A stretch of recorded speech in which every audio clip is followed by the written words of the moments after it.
So, today's message, extra grace needed. By the way, someone reminded me, sometimes we put a category of people in that. So, sometimes more difficult people to work with, we call them extra grace needed people. That's not what we're talking about this morning. Sometimes in life, we all need extra grace. And moms and grandmothers with us this morning would probably say, yeah, we need some extra grace. Brothers and sisters, God created a perfect world. It's hard for us to imagine the world being perfect, isn't it? Can you imagine no sin, no pain, no loss, no disappointment? See, that's how God created it. God intended for humans to live together forever, right here on earth. Forever. That includes pregnancy and parenting. God did not create childbirth to be parenting. God did not create childbirth to be painful. Can you imagine? That's hard to imagine. I know, ladies, it's hard to imagine. It's hard to imagine as a dad who's been in the labor and delivery room with my wife giving birth with our first son with no epidural. It's hard to imagine that was intended to be pain-free. It was a horrible experience. But epidurals after that, Laura's done great and finally recovered, thank God. God did not create childbirth to be painful, nor was there ever to be loss or grief in creation. God gave Adam and Eve a choice. It's the same choice really in a sense that we all have.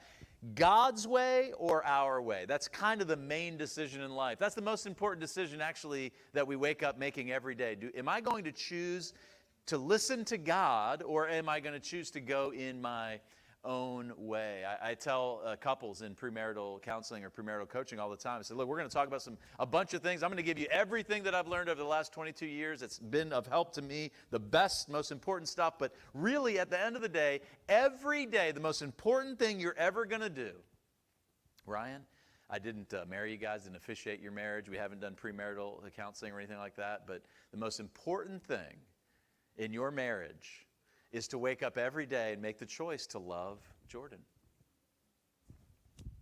Boom. And actually, I'm going to be officiating a wedding, a couple of weddings, row to row. We got a couple weddings in this year coming up. And, Steve and Jeff, I'm going to ask you the similar kind of question, and it's, do you take Jen to be your wife? We could just do this right now. Just kidding. And the question, and I've shared this in the context of many messages. The question is, do you commit to love this person and dedicate your life to this person? Period. And that's the most important, the most helpful thing, to wake up every day. But we don't feel like that, and we let's be real, we don't do that every day. Singles in the room, you just think about your relationship with God. And just your relationship with people, it's a similar kind of struggle, right? Just to love my neighbor as I love myself is really, really difficult. And so Adam and Eve did kind of what we understand too. They went their own way. And that decision for Adam and Eve, I believe that Adam and Eve were real people, that there was a literal days of creation, and we can kind of debate the literalness of all that kind of all day. But I think you really don't have the New Testament. You don't have confidence in the words of Jesus if you don't have confidence in the fact that he referred to a literal Adam and Eve. And unfortunately, they went their own way, and that decision brought disastrous consequences that included death and loss and pain that was brought into the world, which we've all experienced in various ways. Some have experienced pain in unique ways, and it feels like sometimes people in life, some people have a little bit easier path, and it just seems like some people have a really, really difficult path. Every culture and people group in the world deals with pain and loss and grieves in some way. But this is only a temporary state in which we find ourselves, brothers and sisters. We hurt and we shed tears now, but only because God's solution is already but not yet fully established. It's already established in Jesus. God so loved the world, including every parent and every child at every stage of life, beginning at conception. And everyone who puts their trust in Jesus to forgive their sin is restored into that relationship and has direct access with God, and His presence then takes up residency in our life. which changes our perspective on everything, or at least it should. That the presence of God is with me in and through those moments of pain and loss. But God's solution is not yet fully available. So we've got access to God. His Spirit takes us residency in our life, as I said, and we are able to walk with Him all the days of our lives, the good days and the bad days. But we're stuck in these weak bodies and with the presence of sin in and all around us. So we hurt and we shed tears. And many carry pain throughout their lives because of losses experienced. But one that will change everything, one that will all change, and it's the hope that that day, in the days that follow into eternity, that day that we anticipate meeting Jesus, everything changes. Listen to this picture that the Apostle John paints. It's a vision that he gave for us and was intended that we share and encourage one another with this. And by the way, I meant to kind of start with this, so let me just rewind. This is like, I'm reading the Chronicles of Narnia to Karis, and so it's kind of like book 1 was added as the prequel, so I'm going to give you the sermon prequel. The sermon already started, but I kind of forgot the beginning part, and that's to say, first of all, Happy Mother's Day to all of our moms, and for all the moms that are rejoicing today in motherhood, rejoice. To everyone who has a mom to rejoice with, in all the happy feelings, kind of like in a wedding day. I say, look, enjoy the feels of your wedding day, but just recognize that every day of your marriage is nothing like this. And so enjoy the blessings of this Mother Day, but also recognize that there's probably some pain in the room. There's probably some challenges that Mother's Day comes up. And even for me, this is the first Mother's Day without my grandmother, first Mother's Day that my dad is experiencing without his mother and his brothers. And so this may be very difficult for some of you. And that's really what I want to talk about this morning.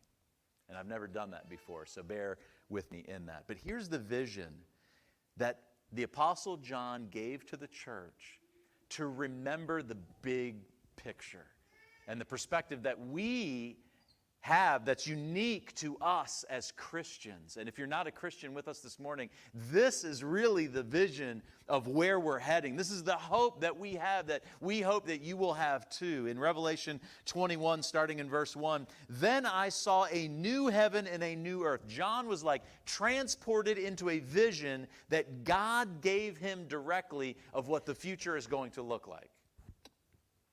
For the first heaven and the first earth had passed away, and there was no longer any sea. I saw the holy city, the new Jerusalem, coming down out of heaven from God, prepared as the bride, beautifully dressed for her husband. And I heard a loud voice from the throne saying, look, God's dwelling place is now among the people. Is that happening now? Or is this yet in the future? This isn't happening now. See, we're restored. The presence of God is with us. We worship and sing, and there's something unique and special and important that happens when we all gather on a Sunday like this, or when we gather in any context and we sing and we worship. That is awesome. That is very different than if there was a throne on this stage and Jesus was seated upon it and we saw him and he saw us. That's the picture that's yet to come. We're going to be in people, pastors talk about this eternal worship service. It's not really going to be like that. It's going to be, this is a real, this is a recreated heaven and earth in which people will live and work and experience life, and who knows? I mean, we have snapshots of it in God's Word. But listen to the most important part of what that experience is going to be like. They will be his people, and God himself will be with them and be their God. He will wipe every tear from their eyes. There will be no more death or mourning or crying or pain. We know this is in the future because we experience all those things now. For the old order of things has passed away. We are longing. Aren't you longing for that day? I am longing. I mean, I feel pretty good. I ran 20 miles yesterday. Holy cow, you must have been praying for me. I'm a few, you can tell I'm wasting away here. But I am about to run a marathon, and I feel fairly good. There's some pain, I feel decent, but I'm looking forward to where I can actually go up and down. Will there be stairs in heaven? I don't know. But if there are, I know I'm going to be bouncing up and down them, whereas this morning, I'm holding the handrail going up and down. See, I know that there's an aspect of restoration that's already happened. I have this relationship with God that's vibrant, but I'm still stuck in this pain. And I still shed tears. And I've shared this before. I have nothing to complain about, really. I've lived a pretty good life. I haven't experienced the passing of any of my parents. My grandmother's passing, which is still hard for me, she didn't suffer. She wasn't sick. She lived an amazing life, 97 years old. We were blessed to know her. She had hospice for less than 24 hours. I mean, I've shared this before. It's amazing. She was just ready to go be with the Lord, and the pain and the tears that I shed now are just because I miss her. But I know I'll see her again. Notice John goes on in this vision, verse 5. He who was seated on the throne said, I am making everything new. Then he said, write this down, for these words are trustworthy and true. I really feel bad for people who mock the truth of God's word, because most of you know it's self-authenticating. You know when you hear those words, I know that's true. I can't answer all the questions. I don't have it all figured out. I don't know exactly what's going to look like. But man, I know in my spirit, because the Spirit lives in me, the same Spirit who inspired the Apostle John to write these words and moved him along to write the words, my spirit and the Spirit of God are affirming the truth of that. Many of you understand what I'm talking about. The truth doesn't make everything suddenly okay, and it doesn't just make the pain go away. The truth, however, is an anchor. Jesus said the truth sets us free, right?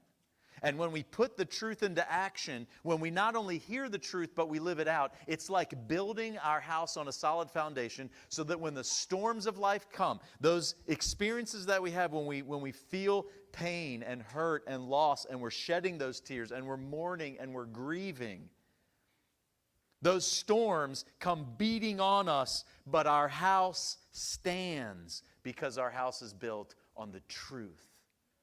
Our house is built on the words of Jesus. Our house is built upon Him ultimately, right? He is the foundation. Unfortunately, we have tears that need wiping away. All of the pain humans have had to endure through the ages, few compare to that which women experience, especially the loss of a child. Not to make light of any loss, and I want to apply this message to anyone who has experienced any loss, but I want to pay special attention to the loss of a child. This is not a new issue, and it's not one that's experienced only by a few people. I've read that somewhere between 10% and 25% of all pregnancies end with miscarriage. That's a lot of loss, and that's a lot of pain that many in our lives have experienced. Some of you have experienced this directly. Most of you know someone personally, and all of us have women around us who have experienced the loss of a child. And we are around women all the time, whether we know it or not, who have experienced that. There's a few recent examples. I asked if I could have permission to share about the Cupo family. They are about to experience the joy of parenting, and I hope next year they'll be part of our parenting commitment. But it wasn't long ago that they went through the painful loss of a miscarriage. I think when I met you guys, we shed some tears together. There's a couple I officiated a wedding for in October of last year. I was just trying to put together a list of things that I could share with you like recently. For, last October, they got pregnant in January. Married in October, they got pregnant in January and sadly lost their child. About a month ago, they reached out to me to help them process. And the bride, the mom, the wife, she specifically said, can we just talk to you and can you just help us figure out how to move forward? We're just not sure. I met with them just this past Monday, and their pain is so significant.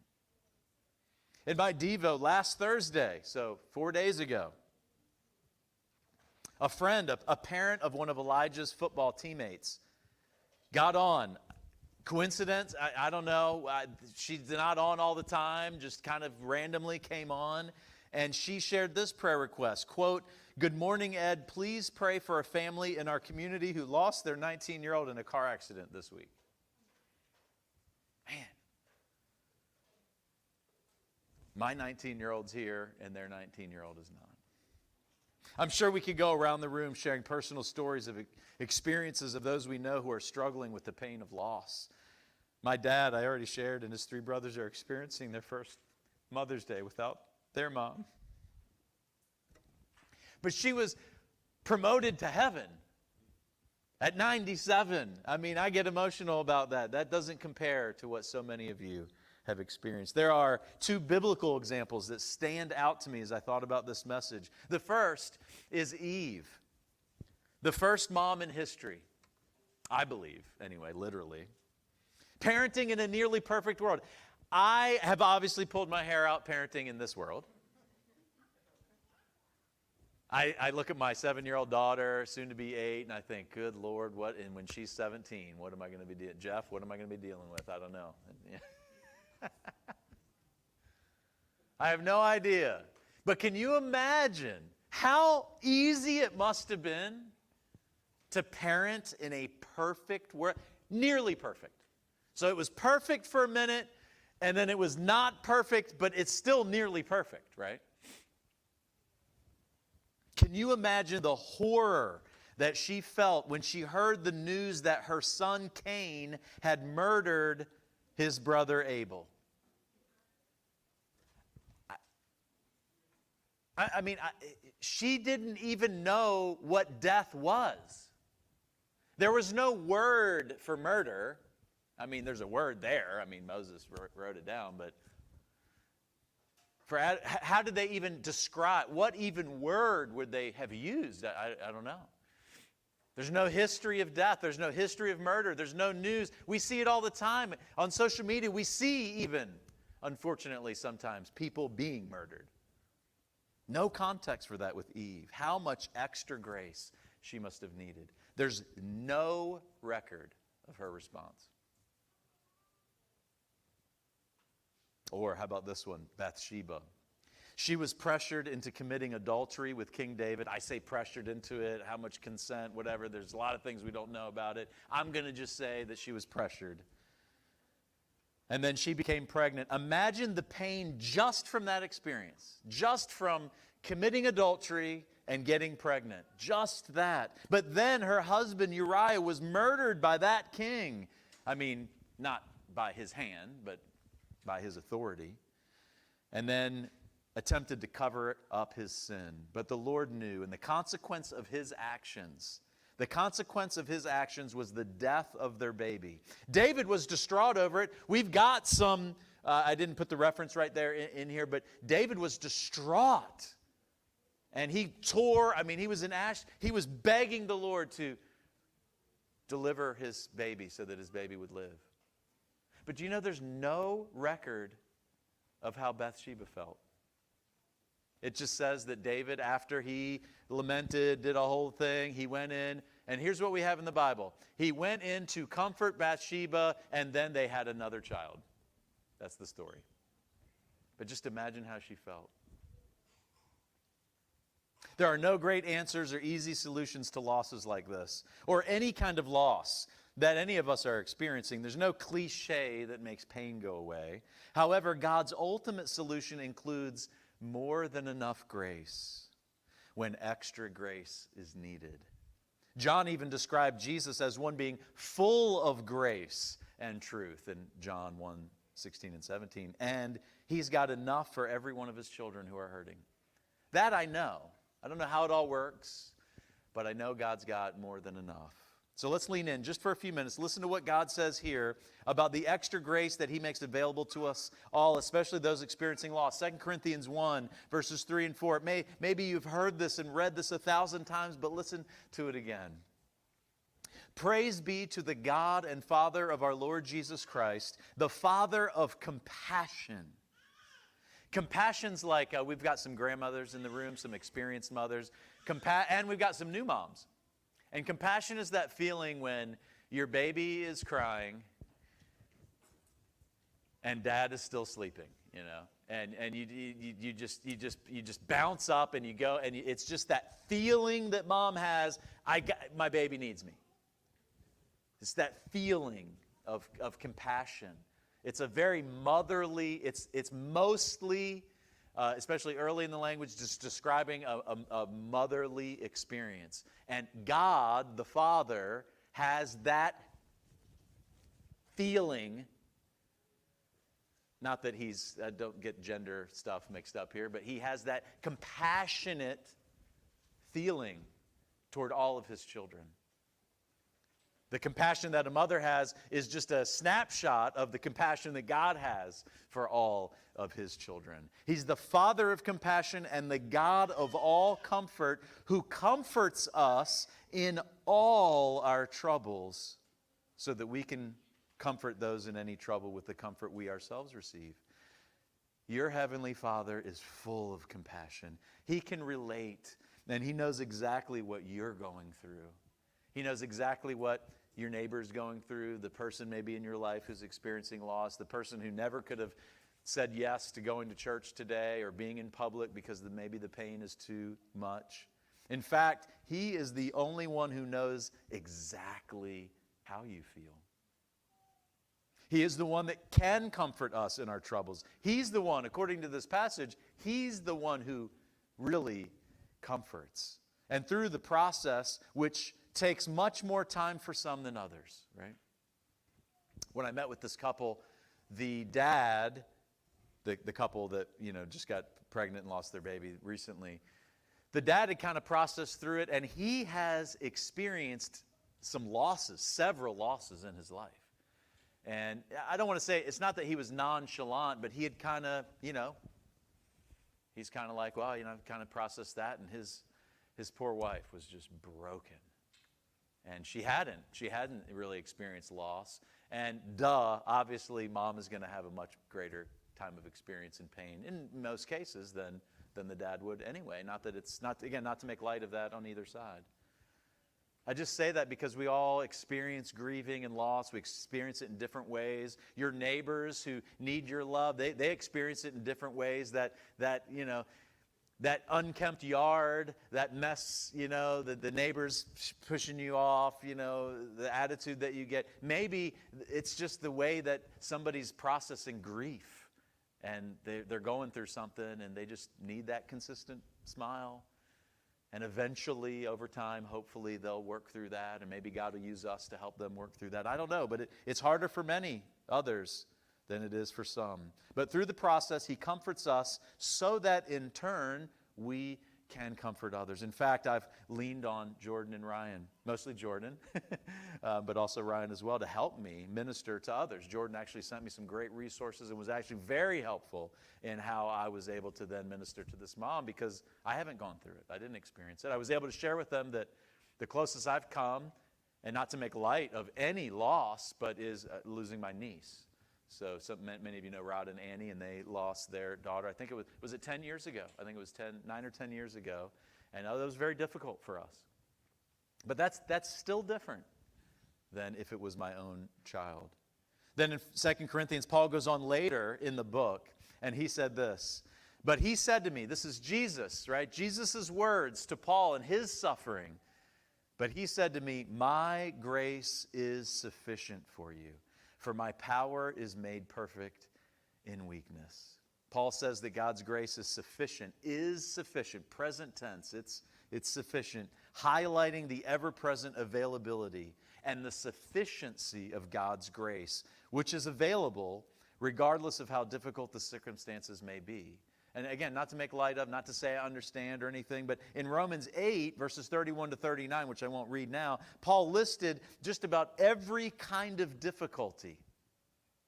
Hunger and starvation and sleeplessness and, being stoned nearly to death. shipwreck. I mean, he goes through all, just one terrible circumstance after another. And then he concludes, but none of those things are able to separate us from the love of God that is in Jesus. Doesn't make the pain go away. Doesn't solve it. But boy, it anchors us to the truth. Paul quoted Christ's declaration, "My grace is sufficient," to highlight that his earthly weaknesses would be the platform for perfecting and demonstrating the Lord's power. Not my greatness. The things that I can do don't magnify Jesus. Wow, how great, Ed's thing is. No, it's when Elliot and I are desperate before service because we cannot figure out some technological things. This is a very, silly kind of way to illustrate this. But when we just have no idea, it's like, what are we going to do? It just seems like when we feel like that on Sunday, we kind of know, okay, God probably wants to do something. Because it isn't our greatness, it isn't our ingenuity, it isn't our cleverness that is going to result in the fruitfulness of someone's life being transformed. He uses us usually when we're feeling the opposite, when we feel weak. Here's the main idea. In our weakness, which includes loss, in which God's grace is most needed, it is most available, and it is most sufficient. Extra grace needed, extra grace available. One day, brothers and sisters, every tear will be wiped away. But until that day, tears will continue. And that's okay. That's okay. Most of us are going to walk with a limp. For me, it's kind of a knee kind of related limp.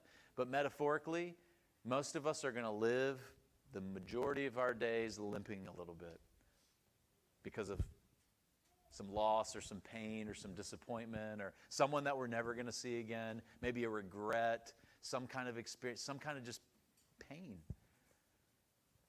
My niece Grace, she lived a few hours. I'll never forget, looking at this little coffin, tiny little coffin, leading her graveside service. And I remember when my brother-in-law asked me to do that. Of course, yes. Before I could even think about it, of course I'll do that. And then, afterward, it's like, what am I doing? How do I do that? Lord, what can I possibly even say? But one day, the tears will be wiped away, and one day, I'm going to meet my niece, who our daughter is named after, and both of those daughters are named after their grandmother, Grace. And brothers and sisters, there's enough grace. It's kind of a reminder, right, that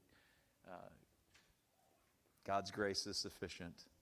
God is with us through our losses, and until that day when He wipes every tear and we experience full restoration, you can bank on the fact that He will be with you.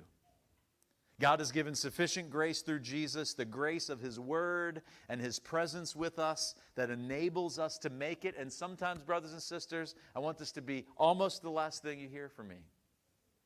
Sometimes, all you can do is make it. And we make it how?